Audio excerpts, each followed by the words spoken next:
Hi guys, thanks for tuning in to another video on ForgottenWeapons.com. I'm Ian. Today we are taking a look at the No. 5 Bergman automatic pistol, also known as the Bergman model of 1897. Now, this was the first locked breech Bergman pistol. With the 8mm version of the previous blowback 1896 pistol, Bergman had been looking for military contracts, but this was still a blowback pistol that they had, and it's not really surprising that they failed to get any significant military interest. So it's kind of impressive. They actually, in just 1 year's time, managed to come up with a locked breech action, which was also reliable and effective, if a bit clumsy perhaps, and awkwardly large. But they came out with this pistol. They had high hopes for this finally being their ticket to a military contract. Now, because it was locked breech, they were able to go to a significantly more powerful cartridge, and that was what they called the 7.8mm Bergman. Now, it's called 7.8. It was actually a 30 caliber bullet, same diameter as the 7.63mm Mauser cartridges, which were, by the way, one of their direct competitors. These pistols are almost exactly contemporary to the early C96 Mauser broom handles. So that cartridge fired an 85 grain bullet at 1,300 feet per second. For you metric folks, that's a 5.5 gram bullet at about 400 meters per second. It was a quite reasonably powerful cartridge. That was kind of top of the line for self-loading pistols in the 1890s. So they got that part of it right. They did get these pistols tested by two different militaries at least. The Swiss tested them informally in 1897 and 1898. And the Swiss came to the conclusion that the gun was just a little too fragile and awkward, and they weren't really interested. The British also tested them, although the British didn't end up doing their testing until 1902, so 5 years after this pistol was introduced. And at that point, the British conclusion was actually, well, it's fine and well, but we want a 45 caliber pistol, so we're not interested.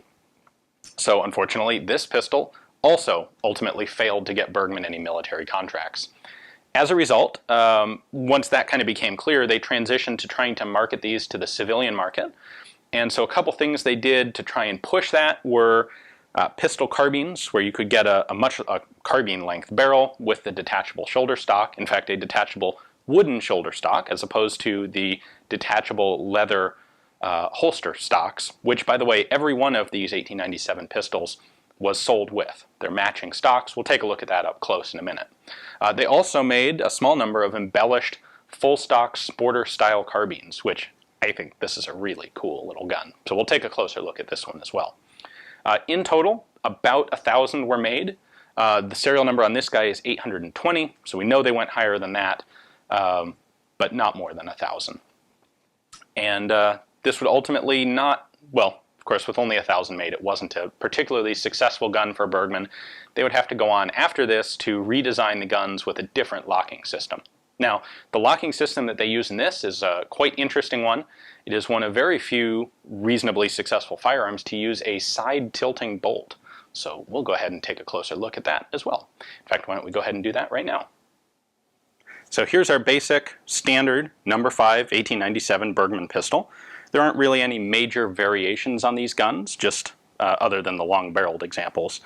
They were all pretty much made the same way. So there are a few small details that will differ, and we'll take a look at those in a couple of the carbines. But this is an early pistol. You'll notice it has these hard rubber grips with a B for Bergman. They have the detachable magazine. Our magazine release is this button here. That pops out. This is a 10-round magazine, and we've got the witness holes in it that are duplicated in the frame so that you can keep an eye on how much ammunition you have through the frame of the gun. Now, the very, very early pistols, just the first couple, were actually made with integral front sights. That was quickly replaced with a dovetail windage adjustable front sight. And it's a basic triangular post. That was combined with a rear V-notch, which you can see right there. It gives you a pretty typical pistol sight picture, which my camera doesn't want to focus on. However, this rear sight, unlike previous Bergmans, was adjustable. So you can see our markings there at 1, 3, 5, 7, and 900 meters. And to adjust that, you simply push in this button, and the sight slides up and down. There is a matching mark right there, so that's your 1,000 meter setting. We'll push this all the way down to the 100 meter setting. Of course, that's made a little more practical by the shoulder stock, which, again, we'll take a look at in a moment. The safety remains the same basic style and function as on the 1896 Bergmans. So this is the fire position, snapped up like that is the safe position that locks the hammer and disconnects the trigger. We have a big exposed hole here on the front of the frame. Again, the very first couple of guns didn't have this, and then they realized it was important and added it back in. As on the 1896 Bergmans, this is a gas relief hole, so that if you have a ruptured cartridge, the hot gas from combustion will come out here rather than going back into the action and damaging something. Now, the operating mechanism for these pistols is a short recoil side tilting bolt. We can take a look at that. Cock the hammer here. If you look on the inside of the action, you can see we have our bolt head right there. And when we look at the barrel, when I pull the bolt back like this, the barrel retracts about a 1/4 inch, about 6 millimeters. This lever here is our barrel shroud lock, basically. So I can pull this down and we can actually take off the barrel shroud and pull out the barrel to take a look at it. First, however, let's take a look underneath the action so that you can see what the bolt is actually doing when it cycles back and forth. So when I pull the bolt back, it's going to push out to the left that direction, just like that. You can see the 2 locking lugs on the front right of the bolt. When this goes forward, there you go, it pops over to the right, locks into place. This bar on the side of the pistol is actually the spring that forces the bolt into battery. You can see that it pops up here when the bolt is just pulled out. So that, when the bolt goes forward, that spring ensures that it drops over into its locking lugs. Now let's go ahead and pull the barrel shroud off and take a look at the front end. So to do that, I'm going to start by putting the magazine back in and locking the slide open. These lock open obviously on an empty mag, but they don't have a separate bolt hold open, so when you pull the magazine out, that bolt will drop shut. So we're going to leave it in for the time being. One other thing I'll point out, the recoil spring is actually captive inside the bolt, much like the earlier Bergmans, also like the C96 broom handles, like the Astros, many other pistols, short recoil pistols. This long thing is the firing pin right there, and the recoil spring is currently compressed right up in this area. All right, now the barrel shroud. This is a locking catch. You can see it in a little notch in the shroud right there. So if I pull it down, I can unthread this.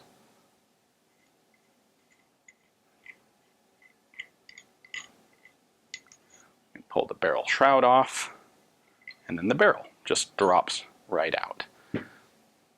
Now, normally the bolt would be locked into the barrel and controlling its movement, but of course the bolt is locked back right now, so it's not. So what's happening here mechanically is the bolt is locking into this recess right here inside the barrel extension, and when you fire, that is what connects obviously the bolt and the barrel, so they both travel backwards together, and after they've gone about that 1/4 inch, then this spring, you can see this foot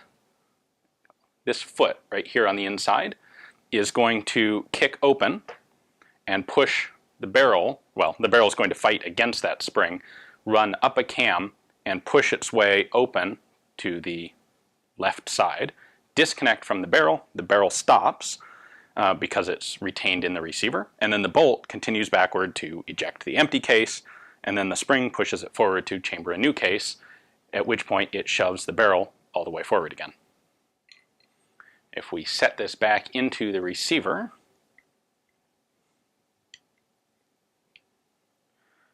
you can see when I line up the gas vent holes, that is the position of the barrel when it's in battery and ready to fire. And then because the bolt's locked all the way back right now, we can push the barrel to its full rearward position. So that's forward, that's rear. That's the full length of travel of the barrel. You can see that slot on the side of the barrel right over there gives it space to wrap around the spring foot. And that's all there is to it. All right, now the shoulder stock. Like I said, these come with every one of the guns, so they're all numbered to the pistols, and the supply of existing shoulder stocks, in theory, is identical to the supply of existing pistols. Now there's a lug underneath here on the bottom of the grip. If you watched The video on the transitional guns between the number 4 and the number 5, you've already seen this, but let's take a closer look for people who haven't. So we have this open square slot at the bottom of the grip, and then the stock has a matching square or rectangular lug with a locking hook right here on the front that's connected to this button. You push the button, the hook retracts. That allows you to put it in, lock it in place. Here is our serial number on the front of the stock lug. So this goes in just like that, locks in place, and now you have a shoulder-stocked, more accurate, shootable pistol. Now maybe you can use some of those longer range settings on the rear sight. Interesting point, I don't know what this pocket on the stock is meant for, because it's really kind of a weird shape for these spare magazines. I guess you could put one in there, but doesn't seem like the natural shape to choose. They had the same style of pocket on the number 3 and 4 shoulder stocks, which same thing, it doesn't really fit clips. Maybe there was something special that was supposed to go in here, but I'm not sure what it was. You will also find a cleaning rod in its little slot on the top of the stock, and they typically then had a belt loop on there. So this doubles as a holster, of course. I'm not going to put the gun in this one because these are all old and delicate. But open it up, slide the gun in. You can secure this on your belt, and then if you need to take it off the belt, that's why you've got this removable tab and flap, so you don't have to take your belt off to take off the shoulder stock to use it. Just pop this, pull it off your belt, and attach it to the pistol and continue using. All right, let's take a look at the carbine versions. I can just barely fit the carbine in the full screen here. Barrel lengths on these varied. This one is 13.5 inches, but we have a second one we'll take a look at here that was 13.25, and then we have a wood-stocked sporter version that was like a 12.5 inch barrel. So I suspect you could special order whatever exact length you wanted, and it didn't make a whole lot of difference to the factory. Now, instead of a leather shoulder stock that doubled as a holster, you got a nice solid wooden shoulder stock. Now the stock attachment method is the same lug and the same frame.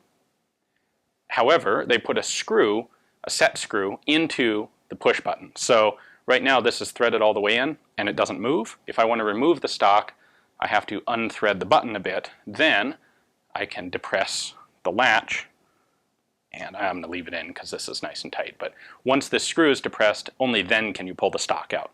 That's because if you've got this on a full-size carbine, chances are you're not going to want to just randomly take the stock off all the time. And so by doing this, you can prevent it from ever accidentally coming off.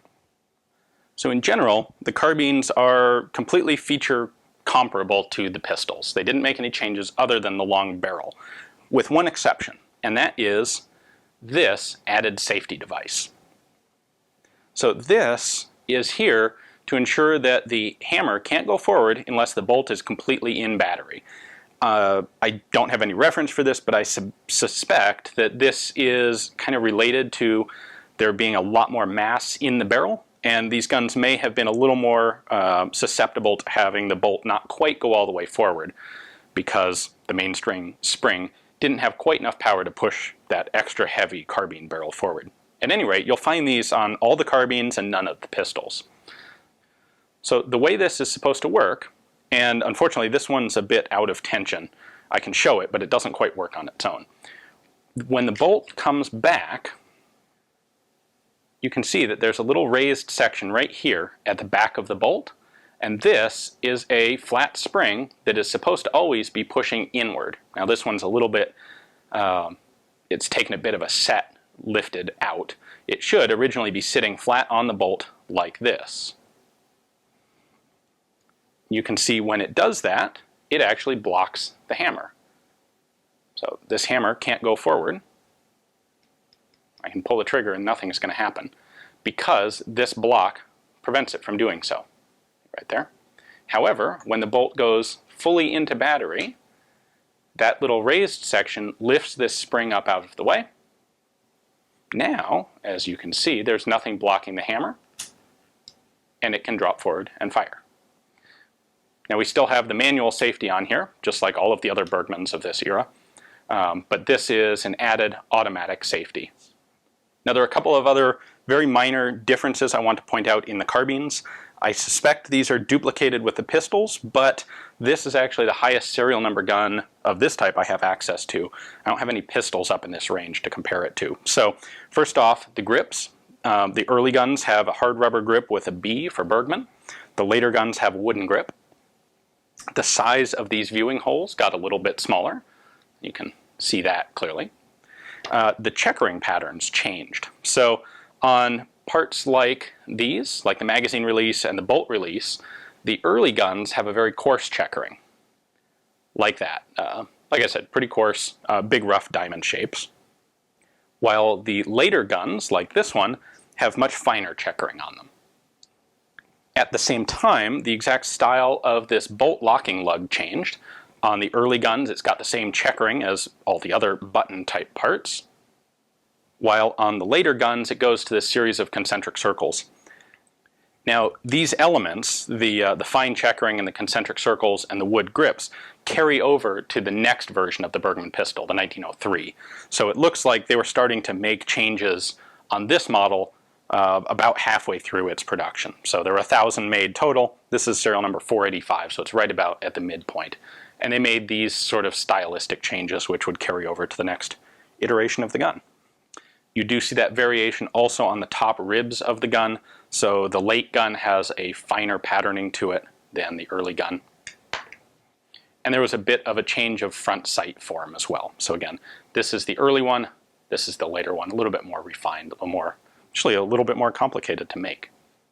Now for the really discerning shooter, you really don't want this kind of, let's be honest, kind of ugly looking clumsy pistol with this extra long barrel and what is obviously a detachable shoulder stock. No, if you're going to use this as a carbine, you really want it to be a proper carbine. So Bergman actually made a small number of those as well, and this is an example of that. Interestingly, all of the ones that appear to exist today in this pattern are all factory embellished, so they've got a bunch of engraving on them. It doesn't appear that they actually made a version of this that was plain, so definitely for the higher end customer. Now this looks substantially different because they don't have to try and make it a pistol frame anymore, but the mechanics are all identical. So if you compare the mechanics here to the original pistol, you can see that the magazine button is in exactly the same place. However, all the rest of the mechanics around it are covered by the stock, which is nice. So we can push that. We've got the exact same magazine. The witness holes are now covered by the stock and the magazine well. We have this extra carbine safety still added in there, but again, everything else is covered by the stock. And we even have the same manual safety. They changed the position slightly so that it fits this stock, but this is the fire position and that is the safe position. Still, this locks the hammer in place, up or down, and disconnects the trigger. The mechanics are also the same with the side tilting bolt. You can see we've got the spring here on the side that kicks the bolt into battery. But they put this all on a very nicely embellished, slick, elegant wood stock. I do have a sample of the ammunition to take a look at here. So this is the 7.8mm Bergman. Again, we have an 85 grain bullet at about 1,300 feet per second. That's 5.5 grams at 400 meters per second. This one is a soft point bullet, and we've got some lead powder residue building up there because, hey, you know, this ammo is like 120 years old now. Got two boxes of the ammunition here to show. This one was actually made by Bergman. It's got that marking here on the side of the box. And it's marked Carabiner No. 5. Now, I'm not sure if that indicates a slightly higher pressure cartridge or higher velocity cartridge or maybe a different bullet weight specifically for the long-barreled carbines. That I don't know. I don't have any information on that. Our other box here, however, was manufactured by DWM, and this is simply Bergman cartridge No. 5. And the bluish green color there is again from the jacketed material kind of getting a build-up over the past, 120 years. So these are full metal jacket cartridges. Let's take a look at a couple of the markings. There aren't very many markings on these guns, but On the very top here, on this dust cover over the bolt, we have Pistolet Bergman Patent Brevet SGDG. Again, that SGDG is an abbreviation which basically is a disclaimer. It says, yes, this has been patented and the patent is recognized by the government. However, the government does not convey any guarantee that the item, in this case a gun, will work the way that it's advertised as working. We patented it, yeah, but we didn't actually test every individual one. You will find the serial numbers for these right on top of the trigger guard, and the magazines are also serialized to the guns on the Bergman No. 5. So there we go. This is number 347, matching there.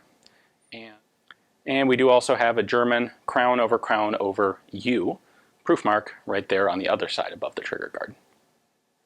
Now, while all previous Bergman pistols had free-floating firing pins, they finally got with the modern program here on the No. 5 and gave it a spring-loaded firing pin. I don't know if you can see it moving there.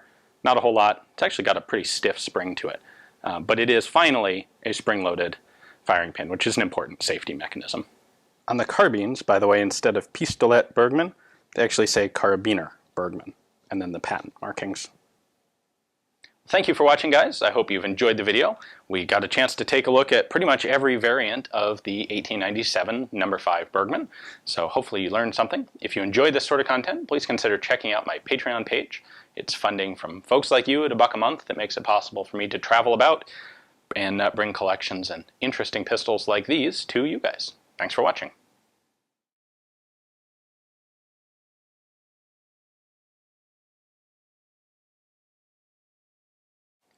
Alright, well you guys are still here after the credits, so we'll give you one more cool pistol. This is an interesting, unique example of the No. 5 Bergman. It is shorter and smaller in a couple of dimensions.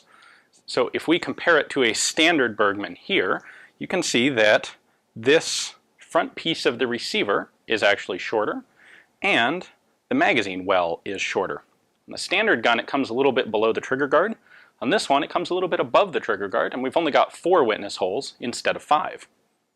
So we have some engraving here on the top of the dust cover of the pistol, which is kind of cool. This identifies this as a presentation gun that was given to a Dr. Gunther by Theodor Bergman. Gunther was the agent for the Bergman company who was involved in getting the Swiss to test out this pistol. So basically, in exchange for help with running this pistol through the Swiss military trials, Bergman presented his agent with this special, custom, slightly shortened version of the 1897. That's really cool, you know. I'd help run the pistol through Swiss trials to get a cool custom one like that. So, anyway, thank you guys for sticking around after the credits. Hope you enjoyed a little bit of bonus content there.